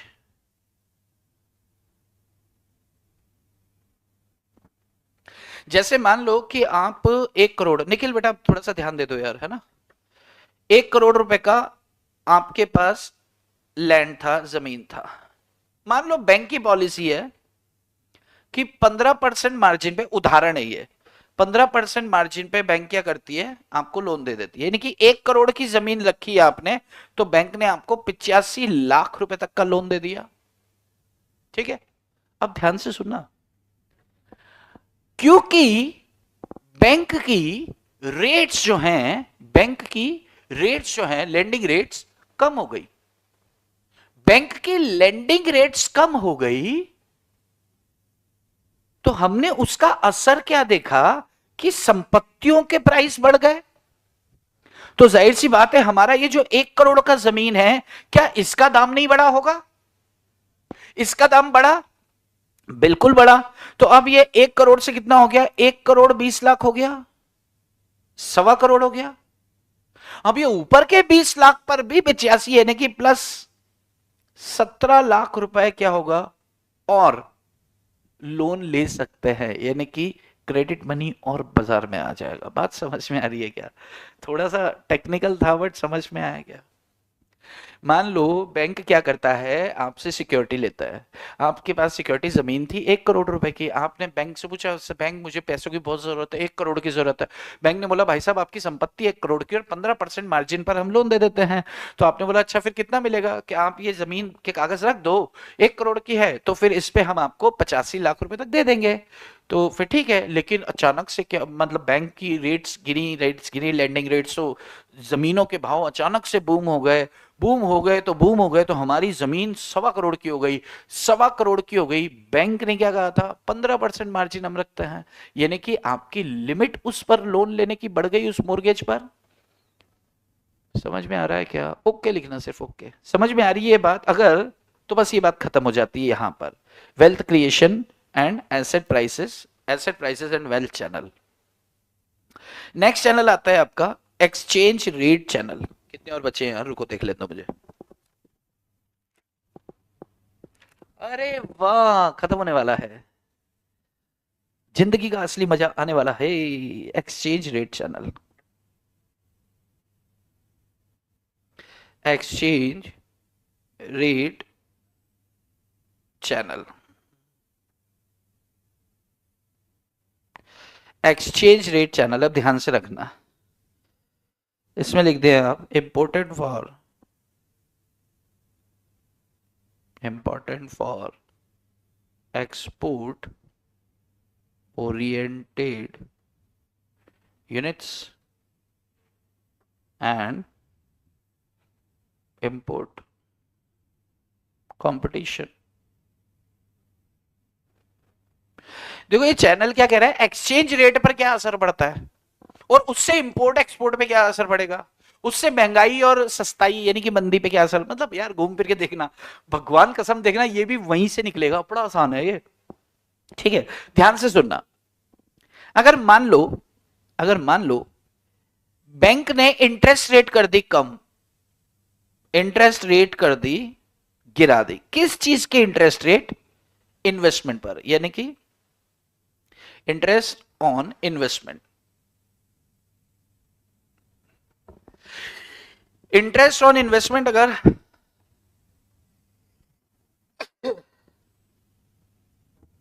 इंटरेस्ट ऑन इन्वेस्टमेंट अगर रेट गिरता है, यानी कि मैंने आपकी कंपनी में इन्वेस्टमेंट किया, मैंने आपकी कंपनी में क्या किया, इन्वेस्टमेंट किया। आप मुझे सॉरी आप मुझे मैंने 1 लाख रुपए इन्वेस्ट किया, आप मुझे 10% इंटरेस्ट देते थे, 10,000 रुपए, मैं खुश था।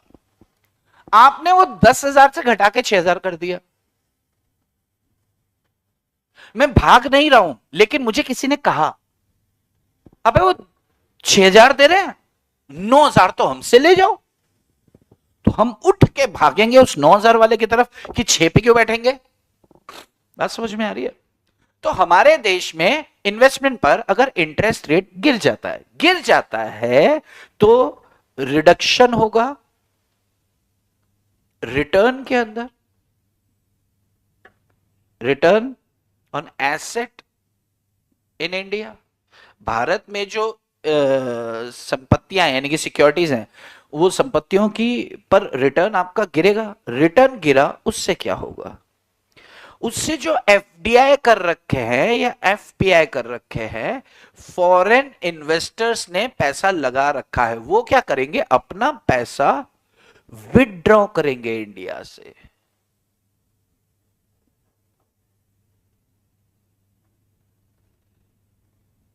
विड्रॉल फ्रॉम इंडिया, और शिफ्ट कर देंगे पैसे को किसी दूसरी कंट्री में। Shifting of money in any other country.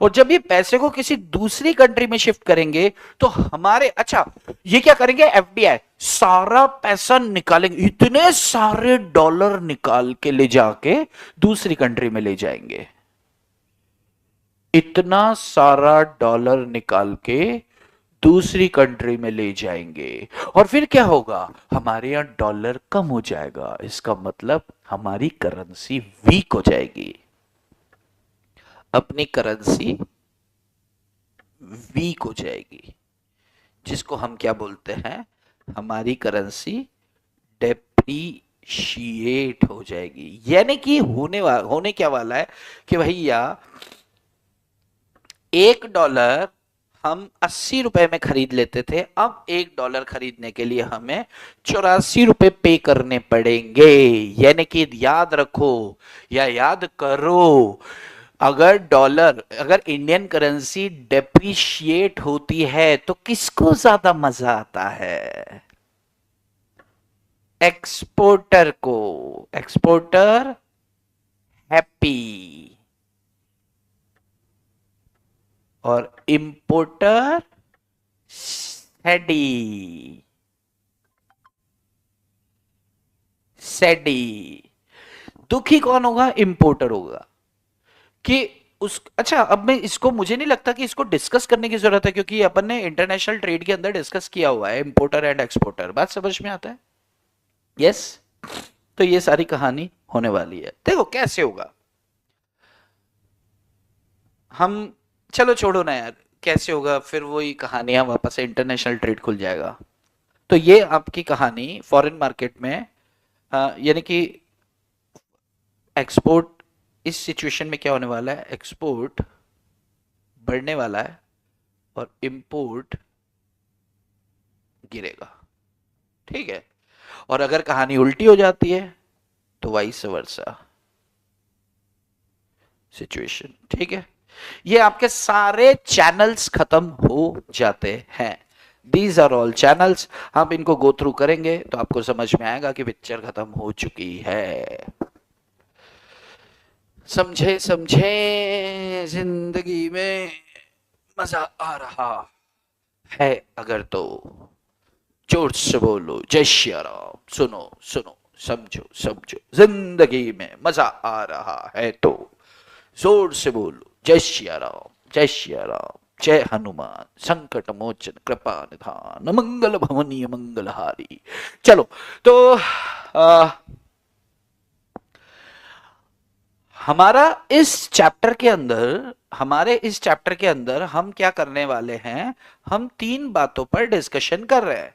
तो मॉनेटरी पॉलिसी फ्रेमवर्क नंबर 1 क्या था, आपके ऑब्जेक्टिव्स, इसके ऊपर हम बात कर चुके हैं। नंबर 2 ट्रांसमिशन मैकेनिज्म, इसमें तमाम तरह के चैनल्स हैं, हमने डिस्कस किया है। यू जस्ट आप मॉड्यूल एक बार, अच्छा हाँ सुनो, देखो ये चैप्टर अभी अपन खत्म कर रहे हैं ना, इसका मतलब आप समझ गए? कितने लोग इसका मतलब समझ गए कि चैप्टर खत्म हुआ है, इसका मतलब कल क्या होने वाला है आपके साथ? हा हा हा हा हा। बोलो जी, कल क्या होने वाला है? कल क्या होने वाला है? कल आपकी इस यूनिट का टेस्ट होने वाला है। यूनिट टेस्ट होने वाला है आपका। ठीक है। अरे बहुत बढ़िया हिमांशु, तुम बहुत स्वीट हो यार, तुम्हें सब पता है। कल इसका टेस्ट होगा। ठीक है।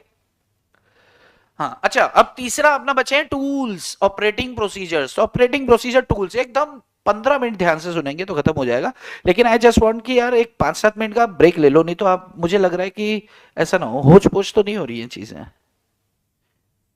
आप क्या करें, एक, if you want, if you don't want, if you want और नॉट, आपका मन है तो, नहीं तो, इच्छा तो, इच्छा नहीं तो, आप क्या करो, आप एक ब्रेक ले सकते हो।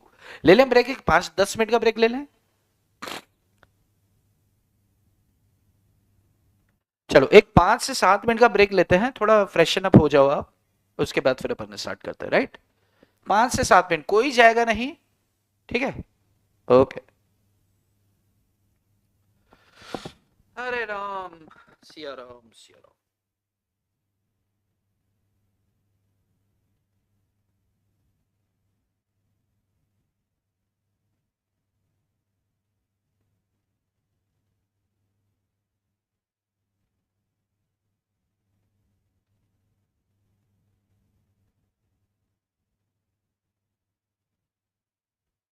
हेलो, 5:24 हुए हैं, मुझे यहाँ जो दिख रहा है 5:24। हम लोग 5:30 पर स्टार्ट करते हैं। ठीक है, 5-6 मिनट थोड़ा पानी आनी पी लो आप, थोड़ा सा एक वो मूड फ्रेश कर लो। भाई चीज़ें टफ नहीं है, कंफ्यूजिंग नहीं है, लेकिन ऐसा लग रहा है कि लाइक थोड़ा सा अंगड़ाई अंगड़ाई ले लें, आप ले लो, पानी पीना है पानी पी लो, किसी को सुसु करके आना है जाके आओ, है ना। स्टार्ट करते हैं फिर।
संध्या झाली माझ्या लग्नाची आई, कधी बनणार तू राणी माझ्या लेकराची आई. गावाला झाली माझ्या लग्नाची आई, कधी बनणार तू राणी माझ्या लेकराची आई. आता करट घालूया, आता करट घालूया, तुझ्या घरात आलूया, लई फिरून बांधावरून कळती मारून आलूया. आगडींच्या जोरात टिकलो वरात दारात आलूया.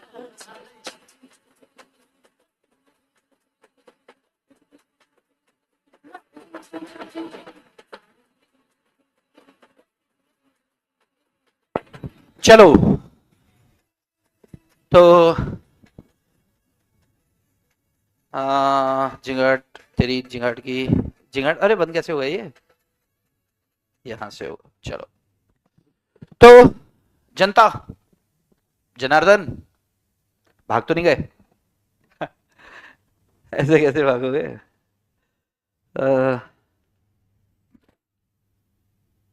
चलो शुरू करते हैं. आप बोलना करते हैं तो फिर अपन कर देंगे.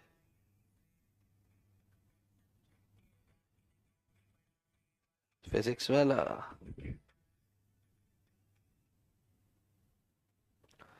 आ जाओ फटाफट आ जाओ. आओ जी.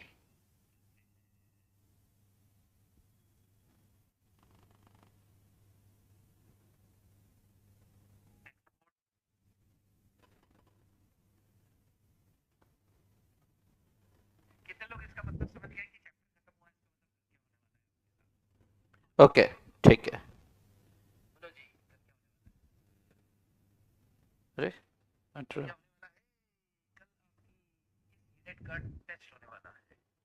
अरे बंद कैसे होगा ये? एक सेकंड यार, एक सेकंड कर रहा हूं. चलो कहां से करूं? यहां से. ओके चलिए, तो ब्रेक से हम लोग वापस आ गए हैं और ये हमारे 5-6 मिनट जो होने थे हो गए हैं. अब मैं इसको 5-6 मिनट वाले पोर्शन को डिलीट कर देता हूं. हम एक सुंदर से ब्रेक पे गए थे और हम चाय पीकर आ गए, कुछ लोग पानी पीकर आ गए, कुछ लोग कुछ बोझा फील कर रहे थे तो बोझा उतार कर आ गए, कुछ लोग हाथ मुंह धोकर आ गए, नींद आ रही थी.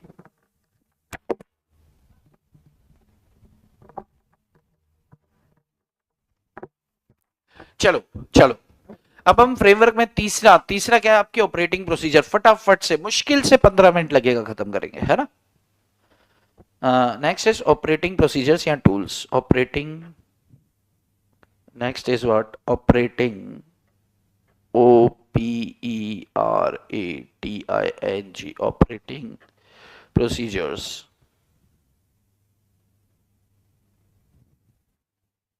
अपन क्या पढ़ रहे हैं? Monetary policy. अपन क्या पढ़ रहे हैं? Monetary policy. इसमें ऑपरेटिंग प्रोसीजर्स अपना फ्रेमवर्क का तीसरा और आखिरी बात है. और इसमें क्या चीज बता के रखे हैं? इसमें बता के रखे हैं जी आपको कुछ टूल्स बता के रखे हैं जो क्या करते हैं, मॉनेटरी पॉलिसी में काम में आते हैं.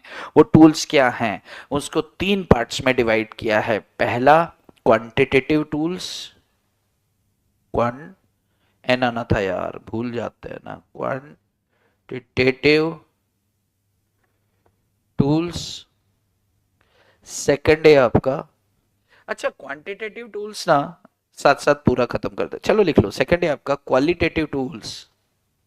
Qualitative tools. एंड थर्ड है आपका market stabilization scheme. Market stabilization, stabilization scheme, MSS. Market stabilization scheme, MSS. ठीक है. अब सबसे पहला जो टूल इन्होंने लिया है ये क्या है? Quantitative tools. क्वांटिटेटिव टूल्स को इसने 2 पार्ट्स में बांटा है. पहला पार्ट है इसका रिजर्व्स रिजर्व रेशियोज।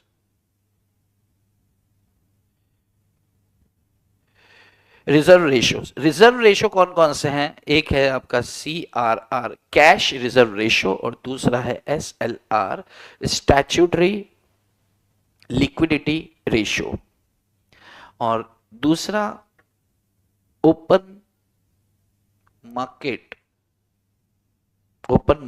ऑपरेशन, यानी कि OMO। और इसके अंदर क्या बोल रहे हैं? इसके अंदर बोल रहे हैं कि RBI क्या करता है? सेल करता है, सेल और बाय करने के लिए किस चीज को? गवर्नमेंट सिक्योरिटीज को ओपन मार्केट देता है। ठीक है, क्या ये क्वांटिटेटिव टूल्स, क्या तीनों हमने डिस्कस नहीं किए हुए? क्या मैं आपसे पूछना चाहता हूं भाई और बहनों, क्या ये तीनों टूल्स हमने डिस्कस नहीं किए हैं? क्या कैश रिजर्व रेशियो के बारे में हमने डिस्कस नहीं किया कि भाई बैंक कहता है, आरबीआई कहता है कि ये पूरा का पूरा डिपॉजिट्स जो है उसको लोन में नहीं देना, 4.5% हमको दे दो, बाकी तुमको लोन बांटना है बांटो। फिर बैंक को बोलते हैं ध्यान रखो स्टैट्यूटरी लिक्विडिटी रेशियो, मान लो ये 18% है बाजार में, तो इतना परसेंट आपको बाजार में क्या करना है? आपको क्या करना है? लिक्विडिटी मेंटेन करने के लिए, और बाकी पैसे को आप कर्ज दो। क्या हमने यूनिट 2 में ये डिस्कस नहीं किया था? क्या ये वही है जो यूनिट 2 में हमने CRR SLR की बात की थी, गवर्नमेंट सिक्योरिटीज को खरीदने बेचने को लेकर अभी भी बात की है, यूनिट 2 में भी बात की थी। तो ये क्वांटिटेटिव टूल्स यही हैं, खत्म। बात समझ में आ रही है क्या बॉस? अरे बात पकड़ में आ रही है? अब सेकंड टूल आता है अपना, ये फर्स्ट खत्म हो गया जी। सेकंड टूल क्या है? Qualitative tools. Qualitative tools. अरे हाँ हाँ, ठीक ठीक ठीक। क्वालिटेटिव टूल्स के अंदर, क्वालिटेटिव टूल्स के अंदर इससे कितने पॉइंट्स दिए? रुको, इससे दिए मार्जिन रिक्वायरमेंट। इसमें फर्स्ट पॉइंट बोला है मार्जिन रिक्वायरमेंट,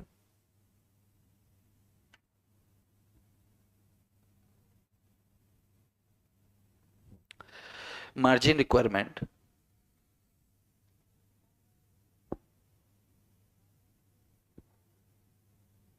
मोरल सुएशन,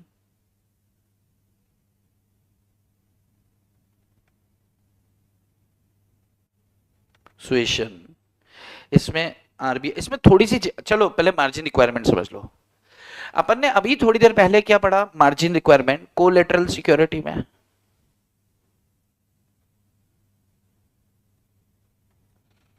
आपके पास 1 करोड़ का लैंड है। कितने का लैंड है? 1 करोड़ का। अब मार्जिन रिक्वायरमेंट जो आरबीआई ने तय कर रखा है वो कितना कर रखा है? मान लो 15%। हमने एग्जांपल लिया था, यानी कि आप लोन कितना ले सकते हैं? 85 लाख। अब ये पॉइंट इतना सा बोल रहा है कि अगर लोन मार्जिन रिक्वायरमेंट अगर बढ़ा दी जाती है, अगर ये 15% से बढ़कर 25% हो जाएगा, यानी कि अगर मार्जिन रिक्वायरमेंट ऊपर जाएगा तो लोन जो है बोरो लेस होगा, यानी कि 75 लाख ही बोरो कर पाएंगे। 75 लाख ही बोरो कर पाएंगे तो बाजार में पैसा कम घूमेगा, बस इतनी सी बात बोल रहा है। यानी कि सारी चर्चाएं हम कर चुके हैं, आप चिंता ही मत करो यार, एकदम खत्म करके आए हैं, तो मजाक नहीं चल रहा जिंदगी। तो this is what margin requirement. ठीक है, अगर मार्जिन रिक्वायरमेंट बढ़ेगी तो बोरो गिरेगा, क्योंकि हम पैसा कम बोरो कर पाएंगे। ठीक है, चलो अब बात करते हैं दूसरा आपका मोरल सुएशन। मोरल सुएशन में लिखो आरबीआई कन्विंस करता है, आरबीआई कन्विंस करता है, किसको कन्विंस करता है? आरबीआई कन्विंस करता है बैंक्स को कि आप क्या करो, गवर्नमेंट सिक्योरिटीज में इन्वेस्टमेंट करो। गवर्नमेंट सिक्योरिटीज में इन्वेस्टमेंट करो, ये पॉइंट खत्म। अगर बैंक भी गवर्नमेंट सिक्योरिटीज में इन्वेस्टमेंट करेंगे तो बाजार में पैसा निकल के बाजार का इधर चला जाएगा, किधर चला जाएगा, गवर्नमेंट सिक्योरिटीज में चला जाएगा। यानी कि आप इन्फ्लेशन को कंट्रोल करना चाहते हो। तीसरी बात, selective credit control. Selective credit control कहता है कि यार कुछ लिमिटेड लोग, कुछ ऐसे लोगों को लिस्ट आउट करो जिन्हें कर्ज नहीं देना है। यानी कि कोई सट्टे के धंधे में लगा है तो यार सट्टे, स्पेक्युलेटिव सेक्टर्स को हम लोन नहीं देते, पैसा तुम लेते हो और उजाड़ देते हो सारा का सारा। तो आरबीआई चाहे तो सेलेक्टिव क्रेडिट कंट्रोल पॉलिसी लगा सकता है, सेलेक्टिव इंडस्ट्रीज को लोन्स ना देकर। लिख लो, selective credit control, credit control, selective credit control by not lending to selective industries or speculative business।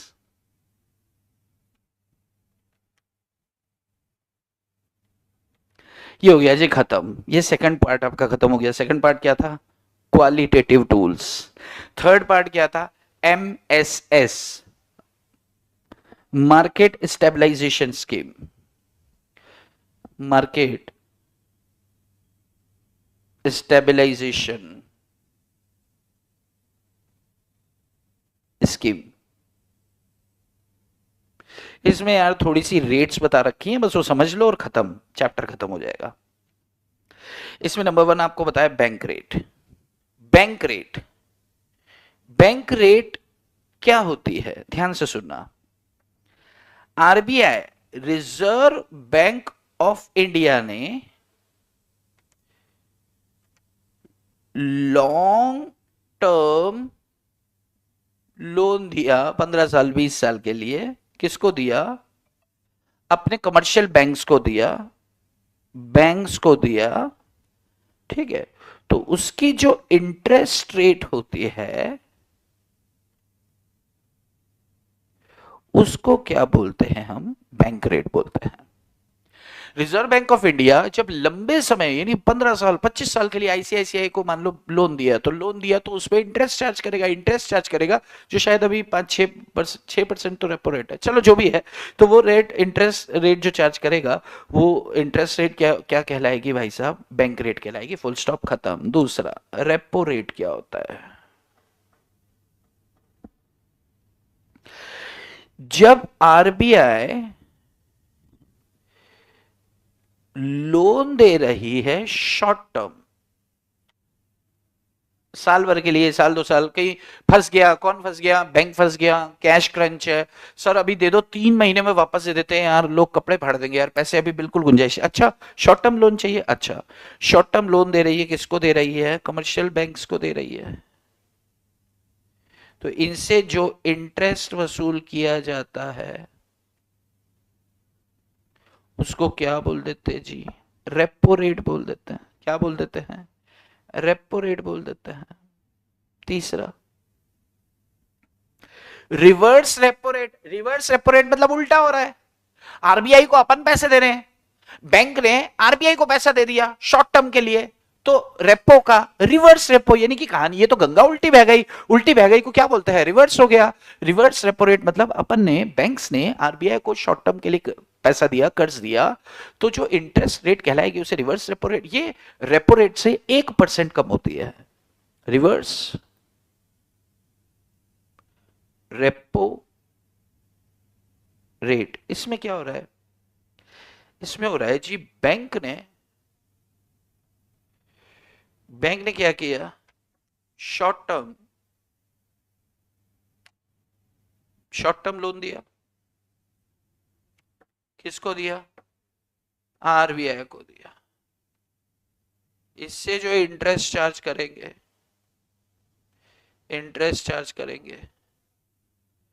वो क्या रेट होगी, उसको क्या बोलेंगे, रिवर्स रेपो रेट। और रिवर्स रेपो रेट क्या होता है,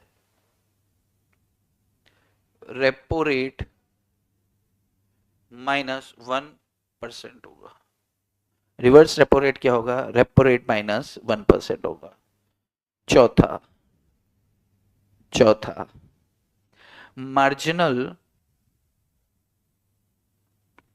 स्टैंडिंग फैसिलिटी, स्टैंडिंग है कि स्टैंडिंग है, क्या है, मार्जिनल स्टैंडिंग फैसिलिटी सही है, स्टैंडिंग फैसिलिटी, MSF। ये पैनल इंटरेस्ट होता है, पैनल रेट ऑफ इंटरेस्ट। किस पे, कौन लेने वाला है, RBI। किससे लेने वाला है, बैंक से लेने वाला है। क्यों लेने वाला है, कि भाई जो आपकी लिमिट थी शॉर्ट टर्म लोन लेने की, उस लिमिट के अबव जाके, अबव सच लिमिट, अगर आप शॉर्ट टर्म लोन ले रहे हैं किससे, RBI से, तो RBI क्या करेगा, आपसे MSF चार्ज करेगा। ये क्या होता है, रेपो रेट +1%, 1% ज्यादा। मतलब मान लो कि आपके बैंक की 1000 करोड़ की लिमिट है, 100 करोड़ की लिमिट है RBI से लेने की, तो 100 करोड़ आपने लेकिन आपको अपनी लिमिट से ज्यादा आपको 150 करोड़ की जरूरत है, तो RBI क्या बोलेगा, 1% ज्यादा लूंगा, 150 देने का कोई चक्कर नहीं, अभी छाप के तेरे हाथ में देता हूं, लेकिन 1% ज्यादा इंटरेस्ट चार्ज करूंगा। तो 1% ज्यादा है, तो जाहिर सी बात है मार्जिनल स्टैंडिंग रेट बोल देते हैं इसको, फैसिलिटी बोल देते हैं इसको, MSF। इतना समझ में आता है, चैप्टर इज ओवर। अब इसमें ऑर्गेनाइजेशनल स्ट्रक्चर है, आप उसको देखोगे ऐसे ही खत्म हो जाएगा, कुछ नहीं है उसमें। उसमें यह है कि गवर्नमेंट और RBI मिलके ना एक अग्रीमेंट साइन करते हैं जिससे इन्फ्लेशन को कंट्रोल में लाया जा सके। उसके लिए इन्फ्लेशन कंट्रोल करने के लिए एक मॉनेटरी पॉलिसी कमेटी MPC का गठन किया गया, और वो MPC का गठन किया और सरकार और RBI के बीच में अग्रीमेंट हुआ कि इन्फ्लेशन का मैक्सिमम टॉलरेबल लिमिट है, इसके ऊपर नहीं जाना चाहिए, बस उतनी सी बात है जो ऑर्गेनाइजेशनल स्ट्रक्चर की बात कर रहा है। यानी कि you can go and through this chapter, you can निपटा सकते हो रे यार। देखो 16 मिनट लगे, 5:30 पे चालू किया था, खत्म हो गया ना, हो गया ना खत्म।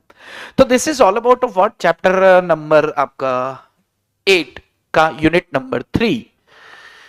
अब आपको क्या करना है, आज के लिए आपके लिए एक होमवर्क है, आपको घर, अभी मैं क्लास वर्क बोलने आ रहा था लेकिन होमवर्क है। आपको क्या करना है बेटा, इस चैप्टर को मॉड्यूल से खत्म कर देना, पीछे के क्वेश्चंस कर लेना। कल के लिए मैं टेस्ट बोल रहा हूं, तो जाहिर सी बात है जिस दिन टेस्ट होगा उस दिन हम सेशन कुछ नहीं लेंगे। आपको क्या करने वाले हैं, आप लोग पूरी तैयारी दम लगा के बाकी सब्जेक्ट्स पे भी तैयार रहो, ठीक है। निश्चिंत हो जाओ कि भैया क्या होने वाला है क्या नहीं होने वाला है। अच्छा, अब हम अगला जो भी यूनिट लेंगे वो हमारा एक बड़ा यूनिट है, महत्वपूर्ण है। हफ्ते में एक बार तो मिलेंगे यार, जब तक एग्जाम नहीं होती ना अपन बात तो करेंगे, ठीक है। अभी कल मैं कुछ शूट कर दूंगा इवनिंग में, तो परसों आपको सुबह मिल जाएगा। कल कोई लेक्चर मैं आपको नहीं देने वाला हूँ। मैं इतना चाह रहा हूँ कि आप अभी से इसको पूरा अच्छे से तैयार कर लें, कल सुबह भी तैयार कर लें, कल दोपहर में इसका टेस्ट दे दो, और उसके बाद आप सर मॉड्यूल से सारा पढ़ लूँ और क्वेश्चन कर लूँ तो बहुत, अरे बहुत ज्यादा है, 2 पेपर दे के आ सकते हो इतने में तो तुम यार, ठीक है भाई। अगर हम जितना डिस्कस कर रहे हैं ना, मुझे ऐसा लग रहा है कि अपन बहुत क्लैरिटी से चीजों को लेकर चल रहे हैं। तो अगर आपको समझ सारा आएगा विद टर्म्स, तो मुझे नहीं लगता कि यार एग्जाम में दिक्कत जाएगी, ठीक है। ओके सर, लॉ में भी, लॉ में क्या, अरे लॉ तो यार मॉड्यूल कर लिया तो मतलब आप जीत गए यार, सब जीत गए। लॉ कर लिया तो मॉड्यूल से आपने कुछ छोड़ा ही नहीं है, पकड़ के चलो आप सब जीत गए, ठीक है। चलो तो 1-2 मिनट ऑनलाइन वाले बच्चे आप लोग रुकना, मैं रिकॉर्डिंग को खत्म कर रहा हूं अभी, ठीक है भाई साहब। रिकॉर्डिंग में आज के लिए इतना ही, आपकी शाम खूबसूरत हो, अगले चैप्टर पे हम चर्चा करेंगे। Next session. चलिए टाटा बाय बाय।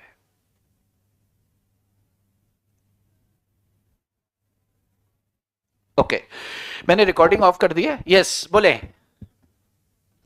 अब मुझे एक चीज बता दो, किसी तरह का कोई टेंशन, एक चीज मेरी समझ लो, लॉ के लिए हमने डिस्कशन किया, लॉ में सबसे बड़ा प्रॉब्लम था लिखने का, और उसके ऊपर हमने एक सेशन, शायद एक या दो सेशन हमने किए थे। उस आधार पे आपको क्या करना है, आंसर राइटिंग लिखनी है। एक दूसरी बात, इकोनॉमिक्स की जहां तक बात है, जैसे जैसे चीजें आगे बढ़ती जा रही हैं, साथ के साथ अच्छे से खत्म करते चलो। कल टेस्ट होने वाला है इस यूनिट का, अच्छे से पी जाओ इसको, इतना आसान है ये, ठीक है ना? अच्छे से पी पी के खत्म करो यार, क्लियर है? बाकी आप अपना सुबह से दिनचर्या आपके शेड्यूल की ऐसी बना के रखो कि यार आपके पास समय ना हो। आपको बस ये है कि यार 1-1.5 घंटे का लेक्चर कल आने वाला है, 1.5 घंटा 1 घंटा लेक्चर, चलो ठीक है, 1 घंटे को स्पीड में अपन ने देखा, 40-45 मिनट में खत्म किया, साथ में मॉड्यूल उठाया, पेज पलटे, थूक लगा लगा के खत्म किया। 2 घंटे 3 घंटे इससे ज्यादा देने की जरूरत नहीं है, आगे बढ़ते चलो। और बैकलॉग उठा के खत्म करो किसी का बचा है तो। यस, ठीक है। चलिए, अब मुझे एक बात बताया कि क्या मैं अब जा सकता हूँ? किसी तरह की कोई समस्या है? क्योंकि कुछ बच्चे कह रहे थे अरे मेरे को डर लग रहा है, मेरा ये मेरा वो। तो डर वर ये वो, डर के आगे जीत है, मैं आपको बोल चुका हूँ। Mountain Dew, do the due and डर को मारो लात पिछवाड़े में, ठीक है?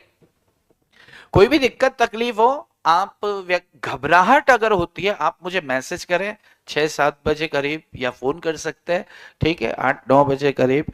आप किसी भी तरह की दिक्कत तकलीफ परेशानी दुख दर्द मनन शोक चिंतन प्रेरणा, कुछ भी किसी भी तरह की फीलिंग्स आ रही हैं, you can just call us, call me. Sir पता कैसे पता करूं कि मुझे, यार तुम्हें क्या, तुम्हें ए क्या लिखा है? मुझे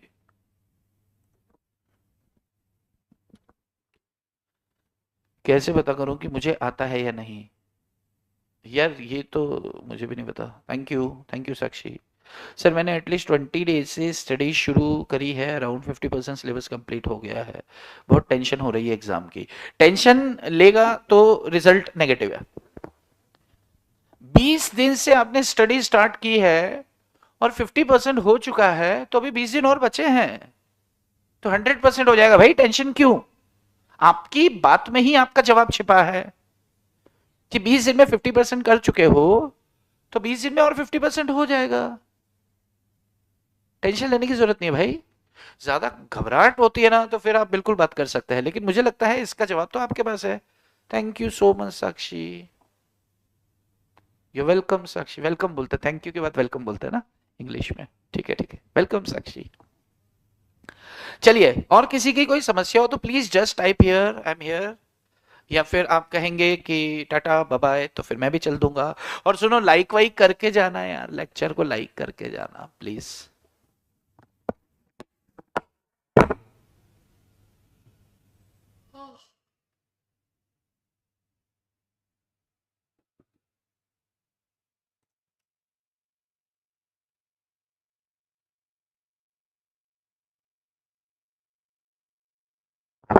चलो, तो मैं ऐसा मान के चलता हूँ कि आपकी सारी समस्याएं जो है आप मुझे व्यक्तिगत मैसेज कर देना व्हाट्सएप पर।